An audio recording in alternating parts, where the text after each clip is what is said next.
So welcome back everyone. আশা করি আপনারা সবাই ভালো আছেন। চলে এসেছি নতুন একটা ভিডিও নিয়ে। আমার নাম সায়ন ঘোষ। আজকে পার্টিকুলার ভিডিওর মধ্যে ডিসকাস করার চেষ্টা করব কিছু স্টকসের ব্যাপারে। অনেক দিন হয়নি কোনো স্টকসের ব্যাপারে কোনো ডিসকাস করিনি। আমরা হয়তো খেয়াল করেন কি যখন আমার ভিডিওগুলো আনি বাই উইকলি 2 উইক অন্তর অন্তর আমাদের স্টকের ভিডিও হয়, তো চেষ্টা করব প্রত্যেক উইকে এরকম কিছু স্টক অ্যানালাইসিস করা। নর্মালি আমি হিন্দি চ্যানেল একটু বেশি ভিডিও বানাই, তো ওখানে একটু ফলো রাখবেন। ওখানে অমরজিৎ স্যার থাকে, একটু স্টকস দেয়, তো যদি এখানে মিস হয়ে যায় ওখান থেকেও আপনি স্টক পেতে পারবেন। তো অগেন আজকে আমরা যে স্টকসের ব্যাপারে ডিসকাস করব, এইগুলো মেইনলি মিড টার্ম বা শর্ট টার্মের জন্য ওয়াচ লিস্টে রাখা যেতে পারে। বাট আগেই কিছু ডিসক্লেমার দিয়ে দিই, যে স্টকগুলো আজকে ডিসকাস করব প্লিজ কোনোভাবে এদেরকে রিকমেন্ডেশন হিসাবে ট্রিট করবে না। একটু অ্যানালাইসিস বোঝার চেষ্টা করবেন কি আমরা এর মধ্যে কি দেখছি, আমরা কি এক্সপেক্ট করছি। এবার আপনারাও যদি সেম অ্যানালাইসিস করে থাকেন, আপনার যদি সিমিলার কোনো স্ট্র্যাটেজি থাকে, তাহলে ওর মধ্যে আপনিও একটা পসিবল এন্ট্রি খুঁজতে পারেন। আমি এটা বলছি না কি কালকে মানডে মার্কেট ওপেন হবে না, টুইসডে যখন মার্কেট ওপেনের বাই করে নিন, আমি একদম এটা বলছি না। নিজে থেকে অ্যানালাইসিস করুন, যদি আপনাদের অ্যানালাইসিস ম্যাচ করে তাহলে নিজের মতন এন্ট্রিও করতে পারেন। বাট কিপ ইন মাইন্ড, যখনই আমাদের ছাড়া যখনই যে কেউ যে কোনো স্টক রিকমেন্ড করছে ইয়া জাস্ট কোনো স্টকে অ্যানালাইসিস করছে, তো যদি কোনো স্টকে আপনি এন্ট্রি বানিয়েও থাকেন তো প্লিজ আপনার রিস্ক অনুযায়ী ওখানে স্টপ লস মেনটেন করবেন। ঠিক আছে, তো একটা ছোটোখাটো ডিসক্লেমার হয়ে গেল। তো কুইকলি এবার আমাদের স্টকসের ব্যাপারে ডিসকাস করবো। তো সবচেয়ে প্রথম স্টক যেটা আজকে আমরা ডিসকাস করছি সেটা হচ্ছে মিন্ডা কর্পোরেশন। দেখতে পাচ্ছেন ডেইলি টাইম ফ্রেমে কি ওপেন করা, একটু মাল্টিপল টাইম ফ্রেম অ্যানালাইসিস করব। আমি উইকলিতে চলে আসি, দেখি কি চলছে স্টকে। উইকলিতে দেখুন এই পার্টিকুলার স্টক কন্টিনিউ আপ ট্রেন্ডে চলছে। আমরা যদি এখানে দেখি, এবার লাস্ট 4টে উইক ধরে এখানে ভলিউম এসছিল। এই যে যখন ব্রেকআউট আসলো, এই ব্রেকআউট ক্যান্ডেলে আমরা ভালো ভলিউম দেখতে পেলাম। দেন স্লো অ্যান্ড স্টাডি মার্কেট উপরে যাচ্ছে, বাট ভলিউম খুব একটা যে ডাউন আছে তাও না, এমনও নাকি ভলিউম ডিক্রিজ হচ্ছে, ভলিউম কনস্ট্যান্ট রয়েছে অলমোস্ট। তো এখনও এর মধ্যে পসিবিলিটি আছে এটা কিন্তু আরও আপ ট্রেন্ডে যেতে পারে। মিন্ডা কর্পোরেশন যতটা আমার আইডিয়া আছে ফান্ডামেন্টাল মোটামুটি খুব একটা খারাপ না, ভালো ফান্ডামেন্টাল রয়েছে। আর যদি ডেইলি টাইম ফ্রেমে আসি, as per technical point of view, এখানে ডেইলি টাইম ফ্রেমে একটা ব্রেকআউট দেখতে পেলাম। ওই ব্রেকআউট ক্যান্ডেলই দেখুন দারুণ ভলিউম এসেছিল। আচ্ছা, ভলিউম কেন বারবার ডিসকাস করছি, রিসেন্ট কোনো একটা ভিডিওতে মোস্ট পসিবল হয়তো হিন্দি ভিডিও ইয়া বাংলা ভিডিওতে বলেছিলেন স্যার আপনি একটু ভলিউম অ্যানালাইসিস করুন, তাহলে আমরা আরও ক্লিয়ারিটি পাবো কি মার্কেট কীরকম মুভ করছে। ভলিউম দিয়ে কিছু যদি কনফার্মেশন আপনারা দেন, তো আজকে একটু ভলিউম টাচ আমি দিচ্ছি এখানে। তো কি দেখলাম, এখানে ব্রেকআউট আসলো, স্লো অ্যান্ড স্টাডি নিচে এসে আবার একটা বড় মুভ এসেছিল। বাট আবার যে লেভেলে ব্রেকআউট এসেছিল মার্কেট, যে 20 তারিখে একটা ফল দেখলাম, সবাই তো দেখলেন 28th of December ভালো একটা ফল এসেছিল মার্কেটে। ওটাকে বলা যেতে পারে কি জাস্ট একটা ছোটোখাটো প্রফিট বুকিং। ঠিক আছে, এখন এটা বলা খুব মুশকিল কি এখন থেকে যে মার্কেট পড়ে যাবে, ওটা এখনও বলা যাচ্ছে না। নিফটি কিন্তু নিজের আপ ট্রেন্ডটা এখনও মেনটেন করছে, যার ফলে যে স্টকগুলো আছে ওটাও কিন্তু আপ ট্রেন্ড কন্টিনিউ করতে পারে। ঠিক আছে, তো এখানে আমরা কি দেখছি, স্টকটা অলমোস্ট এই লেভেলে এসে এখানে 21 EMA কে টাচ করছে, সাথে সাথে 50 EMA, 100 EMA আর 200 EMA তো রয়েছেই, তার উপরে তো রয়েছে। তার মানে ম্যাক্সিমাম চান্স এটা কিন্তু আপ ট্রেন্ড কন্টিনিউ করবে। তো যদি এই স্টকের মধ্যে কোনো ফার্দার বুলিশনেস পাই, তো আপনি আপনার হিসাবে এর মধ্যে কোনো একটা এন্ট্রি নিতে পারেন। ঠিক আছে, আগেন আমি কোনো রকম কিন্তু এখানে কোনো রিকমেন্ডেশন দিচ্ছি না। ঠিক আছে, তো জাস্ট এটাকেও আমরা আমাদের ওয়াচ লিস্টে রাখবো। আর মোস্ট পসিবল চান্স উপরে যেতে পারে যদি কোনো এন্ট্রি বানানো হয়। তো একটা সেফ এসএল আমরা এই লেভেলে নিচে রাখতে পারি। সেটা কত লেভেল হচ্ছে, এটা হচ্ছে প্রায় 363 362 লেভেল। এর নিচে যদি একটা এসএল বসানো যায় তাহলে একটু সেফ এসএল হবে। ফাইন। আচ্ছা, পার্সেন্টেজ ওয়াইজ কিন্তু আমি যাচ্ছি না কি কত পার্সেন্টেজ এসএল, জাস্ট একটা টেকনিক্যাল ওয়াইজ কিছু সাপোর্ট লেভেল আমি দিয়ে দিচ্ছি। ফাইন, চলুন এবার আমরা দেখব নেক্সট স্টক কি আছে আমাদের ওয়াচ লিস্টের মধ্যে। নেক্সট স্টক আমাদের রয়েছে সেটা হচ্ছে কির্লোস্কার ব্রাদার্স। এবার একটু ভালো করে এটাকেও আমরা স্টাডি করব। দেখুন ডেইলি টাইম ফ্রেম তো এখানে খোলা, একটু উইকলিতে চলে আসি। উইকলিতে দেখুন স্টকটা কন্টিনিউ আপ ট্রেন্ডে চলছে। এই যে ব্ল্যাক কালার লাইনটা আপনি দেখতে পাচ্ছেন, এই ব্ল্যাক কালার লাইন হচ্ছে 21 EMA। কি বললাম, 21 EMA। এটা কিন্তু দারুণ সাপোর্ট রেজিস্ট্যান্সে কাজ করে যদি কোনো স্টক একদম ট্রেন্ডিং স্টক হয়। ঠিক আছে, তো আমরা উইকলিতে কি দেখতে পাচ্ছি, আগে একবার এসেছিল বাউন্স ব্যাক করলো, আবার এসছে, আর এই ক্যান্ডেলগুলোতে দেখুন লাস্টের দিকে কিন্তু বাইং এসছে। বায়ার্স কিন্তু এখানে এন্ট্রি করার চেষ্টা করছে, সাথে সাথে এখানে একটা সাপোর্ট লেভেল আছে, বলতে পারেন প্রাইস অ্যাকশন লেভেল আছে। তো যদি আমরা দেখি কি নেক্সট উইকে এর হাইটা ব্রেকআউট হচ্ছে ইয়া এর হাই একদম ব্রেক করে উপরে চলে যাচ্ছে, তো there is a higher chance এটা কিন্তু এখান থেকে আরেকটা বুলিশ মুভ দিতে পারে। ঠিক আছে, তো এই জিনিসটাই আমরা কি করে বুঝলাম কি দিতে পারে, কেন যদি ডেলি টাইম ফ্রেম অবজার্ভ করি এর মধ্যে কিন্তু একটা প্রপার ট্রেন্ড ফলো হচ্ছিল।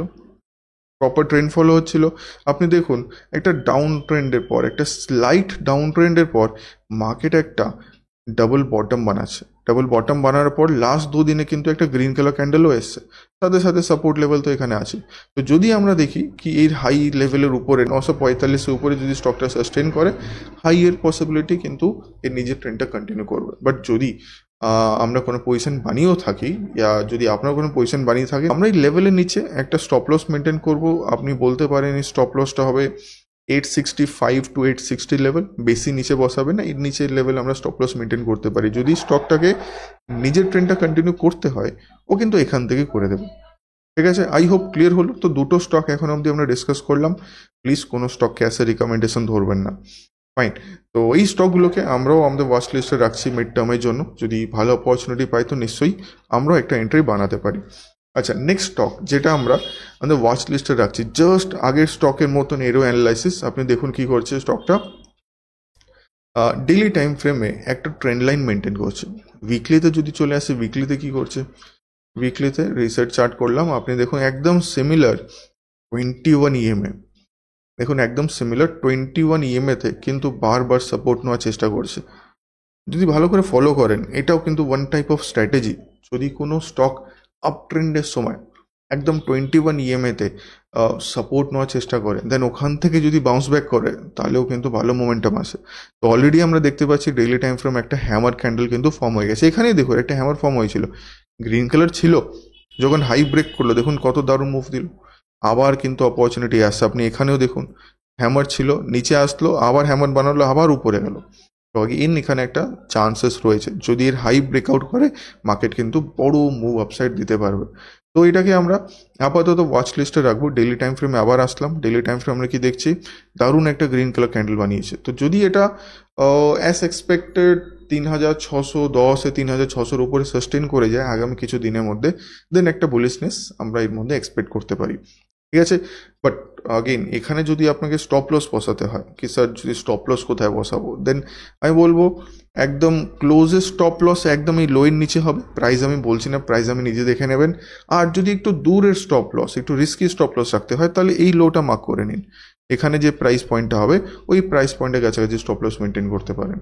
ওকে, আই হোপ ক্লিয়ার হলো। যদি দেখছেন এই লেভেলের নিচে চলে আসে তাহলে কিন্তু স্টকটা একটু উইকনেস দেখানো শুরু করে দেবে। ক্লিয়ার, চলুন এবার আমরা একটু নেক্সট স্টকে আসবো। নেক্সট স্টক আমাদের এখানে হচ্ছে নারায়ণ ক্রুদালয়, অ্যাকচুয়ালি এটাকে বলে, তো শর্ট ফর্মে এনএচও বলে। তো এটাকে আমরা অনেক দিন আগে, হ্যাঁ আমিও ভিডিও বানিয়েছিলাম, হিন্দিতে না বাংলাতেই ভিডিও বানানো হয়েছিল, আই থিঙ্ক এখানে কোথাও সেপ্টেম্বরের সময়। এখানে একটা ভালো ব্রেকআউট আসছিল, দেন আগেইন কনসলিডেট করে আবার এর মধ্যে আমরা ব্রেকআউট দেখতে পেলাম প্রায় নভেম্বরে। দেখে ব্রেকআউটের পর ও কি করছে ভালো করে দেখবেন, ডেইলি টাইম ফ্রেমে ব্রেকআউটের পর এখানে একটা সাপোর্ট বানানোর চেষ্টা, রাইট, আর 50 ইএমএকে নিজের কাছে নিয়ে আসার চেষ্টা চলছে। নর্মালি যদি কোনো স্টককে একটু হোল্ড করে এটা বাউন্স ব্যাক দিতে হয়, বাউন্সিং আপসাইড করতে হয়, ও নর্মালি 50 ইএম এর কাছাকাছি আসার চেষ্টা করে। তো তাই করছে, এখানে 50 ইএম এর কাছাকাছি আনছে। আর সাইড বাই সাইড এখানে একটা ডাবল বটমও দেখতে পাচ্ছি।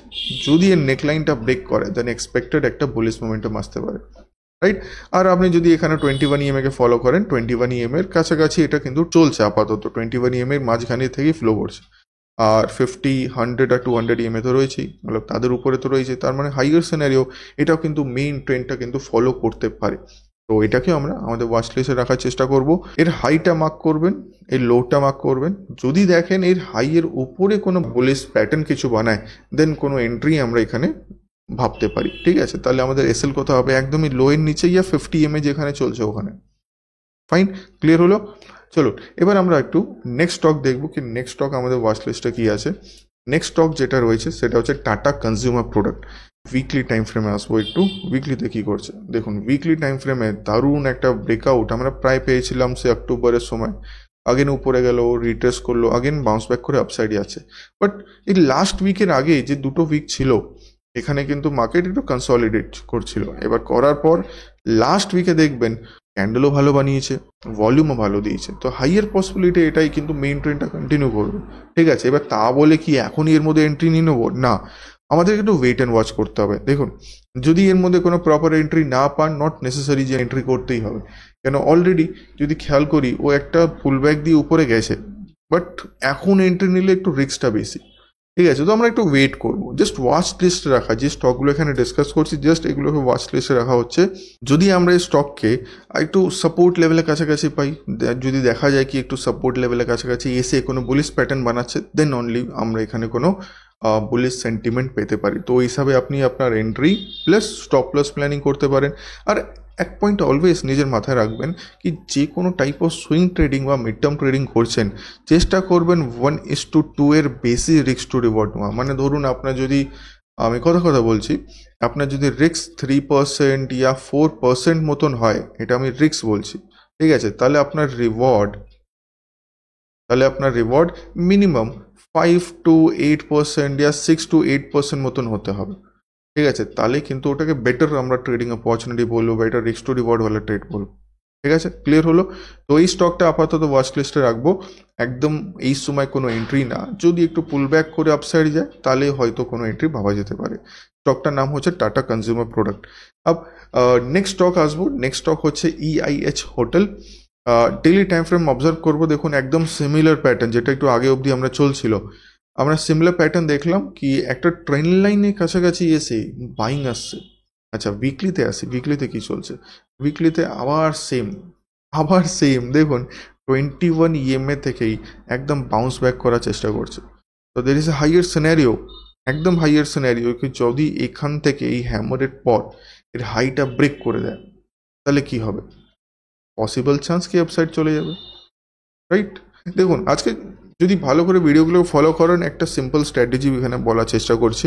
মোস্ট পসিবল চান্স স্ট্র্যাটেজি জেনে গেছেন কোন স্ট্র্যাটেজির কথা বলছি। স্ট্র্যাটেজি একদম সিম্পল, যদি উইকলি টাইম ফ্রেমে আপনারা কোনো একটা রিভার্সাল ক্যান্ডেলস্টিক পাচ্ছেন একদম 21 EMA কে টাচ করে, আর ওটা যদি সাপোর্টের কাছাকাছি থাকে, তো there is a higher scenario or ক্যান্ডেলে হাই ব্রেক করলেই কিন্তু একটা ভালো মুভমেন্ট আসে। ঠিক আছে, আপনি এখানে দেখুন, এখানে কি হলো, মার্কেট নিচে আসলো, টাইপ অফ বুলিশ এনগালফিং, অনেক সময় বুলিশ এনগালফিং বলে থাকি, এটা টাইপ অফ বলছি, এটাকে পিওরলি বুলিশ এনগালফিং না কিন্তু। বাট যখন এর হাইটা ব্রেক করলো আপনি দেখুন কত ভালো মুভ আসলো, আবার এসে সাপোর্টের কাছাকাছি, আবার পসিবিলিটি আছে। তো এটাকে আমরা আপাতত আপনাদের ওয়াচ লিস্টে রাখতে পারি। তো যদি এটা কন্টিনিউ করে নিজের ট্রেন্ডটা, তাহলে আপনি ওই হিসাবে অ্যাপ্রক্স 7-8% বেশি এখানে স্টপ লস রাখবেন। আমি তাও একটু দেখে নিচ্ছি এখানে কত, 7-8%, এখানে স্টপ লস হয়তো একটু বেশি হতে পারে 10-11%, বাট ক্যাপিটালের রিস্কটা একটু কমাতে পারেন যদি আপনি অ্যালোকেশন কম করে দেন, তো রিস্ক ওখানে আরও কমে যাবে। ঠিক আছে, তো চলুন আগে যাওয়া যাক। এই স্টকটাকে ওয়াচ লিস্টে রাখবো, আমরা ওয়েট করবো যদি এটা 253 উপরে या 255 উপরে সাস্টেন করে, দেন অনলি কোনো পজিশন এখানে ভাবা যেতে পারে। ঠিক আছে, ওকে, চলো নেক্সট স্টকে আসবো। নেক্সট স্টক আমাদের রয়েছে, সেটা হচ্ছে Elecon Engineering. Again weekly time frame open করা, দেখুন কন্টিনিউ, দেখুন একটু আগে আমরা দেখছিলাম যদি রেড কালার ক্যান্ডেল ফর্ম হয় তার হাই ব্রেক করে, এই যে এক্সাম্পল পেয়ে গেছি। অনেকে তো ভাবছিলেন না তখন, স্যার রেড ক্যান্ডেল হয়েছে তো হ্যামারে হাই ব্রেক করলে আদৌ মুভ আসবে? আপনি দেখুন মুভ আসলো কিনা। ঠিক আছে, তো জাস্ট ওয়াচ লিস্টে রাখবেন যতগুলো স্টক আমরা ডিসকাস করছি। যদি দেখা যায় কোনো বুলিশনেস দেখা যায়, বুলিশনেস এন্ট্রি পাওয়া যায়, দেন আপনারা আপনাদের অ্যানালাইসিস হিসাবে কোনো একটা এন্ট্রি পেতে পারেন। তো আবার এই স্টকটা যদি দেখি একটা সাপোর্ট লেভেলের কাছাকাছি হ্যামার বানাচ্ছে, একদম 21 EMA কাছাকাছি রয়েছে। তো যদি দেখি এর হাই ব্রেক হচ্ছে, এখান থেকে কোনো ট্রেন্ড লাইন ব্রেক হচ্ছে, দেন এর মধ্যে ফার্দার কোনো বুলিশনেস এক্সপেক্টেড আছে। বাট যদি আমি ডেইলি টাইম ফ্রেমে আসি, ডেইলি টাইম ফ্রেমেও কিন্তু হ্যামার বানিয়েও উপরে যাওয়ার চেষ্টা করছে। দেখুন দারুণভাবে একটা সাপোর্ট লেভেল ছিল, ডেইলি টাইম ফ্রেমে 50 EMA-তে সাপোর্ট নিচ্ছে কিন্তু। ঠিক আছে, তারপর একদম সামনে 21 EMA, যদি এর উপরে সাস্টেন করে দেন আমরা একটা বুলিশনেস এখানে এক্সপেক্ট করতে পারি। তো এটাকে আমরা আমাদের ওয়াচ লিস্টে রাখবো। অনেক কটা স্টক আছে, লাস্ট অব্দি দেখবেন পুরো ভিডিওটা, তো এটাকে ওয়াচ লিস্টে রাখা আমরা চেষ্টা করবো। চলো, তো এটা হলো এলকন ইঞ্জিনিয়ারিং। নেক্সট স্টক যেটা আমরা দেখবো সেটা হচ্ছে এমফেসিস। এবার একটু ব্রেকআউট স্টক দেওয়া যাক। এতক্ষণ ধরে আমরা যে স্টকগুলো দেখছিলাম যেগুলো ছিল একদম হাই লেভেল, ব্রেকআউট করে গেছে। কিছু স্টক এমন ছিল যে একদম বেস লেভেলে দাঁড়িয়ে আছে, একদম সাপোর্ট লেভেলে দাঁড়িয়ে আছে, একটা রিভার্সাল ক্যান্ডেলস্টিক প্যাটার্ন বানাচ্ছে। ঠিক আছে, বাট এবার এখন যে স্টকগুলো আমরা দেখছি এটা জাস্ট নিচে এসে দেখুন এখানে ডেইলি টাইম ফ্রেমে স্টকটা ওপেন করা, রেজিস্ট্যান্স ছিল, রেজিস্ট্যান্স ব্রেক করলো। 20 ডিসেম্বর যে ফলটা আসলো, দেখুন ফল আসার পর একদম সাপোর্টের কাছাকাছি থেকে কিন্তু বাউন্স ব্যাক করছে। আগেন এক্সপেক্টেড আছে যেহেতু মেইন ট্রেন্ডটা আপ, ও নিজের ট্রেন্ডটা কিন্তু কন্টিনিউ করবে। তো এমফেসিস এই স্টকের নাম, এটাকে নিশ্চয়ই আমরা ওয়াচ লিস্টে রাখবো। চেষ্টা করবো কি যদি কোনো পসিবল এন্ট্রি পাওয়া যায় তো ছোটোখাটো একটা এন্ট্রি বানানো, দেন আপনার স্টপ লস অলমোস্ট এই লেভেলের কাছাকাছি হতে পারে। ঠিক আছে, আচ্ছা একটু উইকলি টাইম ফ্রেমটাও দেখিয়ে নিচ্ছি এই স্টকে কি উইকলিতে কি করছে। উইকলিতে জাস্ট খেয়াল করবেন যে রেজিস্ট্যান্স লেভেল ছিল একটাই ক্যান্ডেলের মধ্যে শ্যাডো রিটেস্ট মেরে উপরে আছে। তো এক্সপেক্টেড এরা যদি কন্টিনিউ করে নিজের ট্রেন্ডটা, কতটা যেতে পারে দাঁড়ান কিছু লেভেলস আমরা ড্র করে রেখে দেবো। একটা এক্সপেক্টেড লেভেল এটা আছে, আর যদি এটাও ব্রেক করে দেন এক্সপেক্টেড লেভেল এটাও আছে। তো দারুণ টার্গেট কিন্তু ওপেন আছে। আপনি দেখুন উইকলি লেভেলে কি দারুণ প্যাটার্ন বানাচ্ছে। আমি যদি মান্থলিতে চলে যাই, আরও কিন্তু দারুণ এখানে ক্যান্ডেলস্টিক প্যাটার্ন রয়েছে। হ্যাঁ, দারুণ মোমেন্টাম হয়ে রয়েছে, ভলিউমও ইনক্রিজ প্যাটার্নে আছে। তো হাইয়ার কনফার্মেশন কিন্তু এটা উপরে যেতে পারে। তো ঠিক আছে, তো এই স্টককে আপাতত ওয়াচ লিস্টে আমরা রাখছি, দেখি কি হয় এর মধ্যে আরও মোমেন্টাম আসে কিনা। ফাইন, চলো এবার আসবো আমাদের আই থিঙ্ক এটা লাস্ট স্টকের নাম হচ্ছে বিইএমএল। আগেরটা ছিল এমফেসিস, এটা হচ্ছে বিএমএল। এর মধ্যে সিমিলার সিনারিও, রেজিস্ট্যান্স ছিল, এখানেও রেজিস্ট্যান্স ব্রেকআউট হলো। 20 তারিখে মার্কেট রিটেস্ট করলো, আবার তাকে উপরের দিকে ব্রেক করে দিয়েছে, মানে কি নিজের ট্রেন্ডটাকে কন্টিনিউ করছে। আচ্ছা এখানেই একটা ছোট কোয়েশ্চেন সবাইকে জিজ্ঞেস করবো, যদি আপনারা এখন অবধি ভিডিও দেখছেন আমাকে একটু জানাবেন। এখন তো চলো মার্কেট উপরে চলে গেছে, বাট 20 তারিখে যেই দিনকে একটা বড় ফল আসলো নিফটিতে, ওই দিন কী করলেন? নিজের স্টকগুলো কি বেচে দিয়েছিলেন না রেখে দিয়েছিলেন? এই সেম কোয়েশ্চেনটা আমি হিন্দি চ্যানেলেও করেছিলাম। অনেকে বললেন কি স্যার আমরা রেখে স্টকটা বিক্রি করিনি, অনেকে বলে স্যার আমি তো প্যানিকে সেল করে দিলাম। বাট আপনারাও জানান কি আপনারা কি করেছেন স্টকগুলোর সাথে, এক্সিট করলেন না হোল্ড করে গেছেন, নি আরও কোয়ান্টিটি অ্যাড করে থাকেন। আমি যদি পার্সোনালি বলি, আমি অনেক কোয়ান্টিটি অ্যাড করলাম যখন দেখলাম কি একটা ফল এসে। দেখুন কোনো নিউজ ছিল না, যদি পার্টিকুলার কথা বলি 20 তারিখের, ওই দিনে কোনো নিউজ কিছুই ছিল না মার্কেটে, যার জন্য ফল আসলো। যখন দেখলাম কোনো নিউজ নেই, মার্কেট একটা সাপোর্টের কাছাকাছি পাচ্ছি, তখন অনেক স্টকে অ্যাভারেজ করে নিলাম। এবার যখনই অ্যাভারেজ করি, যখনই স্টকগুলো বাউন্স ব্যাক করেছে, আরও ডাবল প্রফিট ওখানে দেওয়ার চেষ্টা করেছে। তো এগুলো ছোট ছোট টিপস সুইং ট্রেডিংয়ের জন্য আপনারা নিজে থেকে ইউজ করতে পারেন। আর আগেন এই স্টকটাকে আমরা আমাদের ওয়াচ লিস্টে রাখবো। কেন কি করলো, নিচে এসে বাউন্স ব্যাক করে উপরে আছে। তো এক্সপেক্টেড আছে নিজের এই 2800 লেভেলকে যদি আরও ফার্দার ব্রেক করে নিজের ট্রেন্ডটা কিন্তু কন্টিনিউ করবে। এটারও আমি একটু উইকলি টাইম ফ্রেম দেখে নেবো, উইকলিতে কী করছে। দেখুন উইকলিতেও নিজের ট্রেন্ডটা কন্টিনিউ করছে, 52 week high plus life time হাইতেও চলছে। মান্থলিতে যদি দেখি, মান্থলিতে এই লেভেলটা দেখুন, প্যাটার্ন ফলো করুন শুধু আপনারা দেখুন, রেজিস্ট্যান্স লেভেল ছিল, ব্রেক করলো, নিচে আসলো, সাপোর্ট নিয়ে উপরে ভেঙে যাচ্ছে। সেম জিনিস আমরা ডেলিতেও দেখতে পাচ্ছি। তো তার মানে এটা হাইয়ার পসিবিলিটি মোমেন্টাম কন্টিনিউ হবে, হাইয়ার পসিবিলিটি। তো আপনি রাখতে পারেন এইসব স্টকগুলোকে নিজের ওয়াচ লিস্টে, আপনার নিজের অ্যানালাইসিস করে যে কোনো একটা স্টক ইয়া 3-4টে স্টক পিক আপ করুন। আর আমাকে একটু কমেন্ট সেকশানে জানান কি এদের মধ্যে কোন কোন স্টকগুলো আপনারা ওয়াচ লিস্টে রাখছেন, আর কোন কোন স্ট্র্যাটেজি আপনারা ইউজ করেন সুইং ট্রেডিংয়ের জন্য। ঠিক আছে, চলুন আজকে ভিডিওটা এই অবধি রাখবো, আবার দেখা হবে অন্য ভিডিওতে। Thank you very much.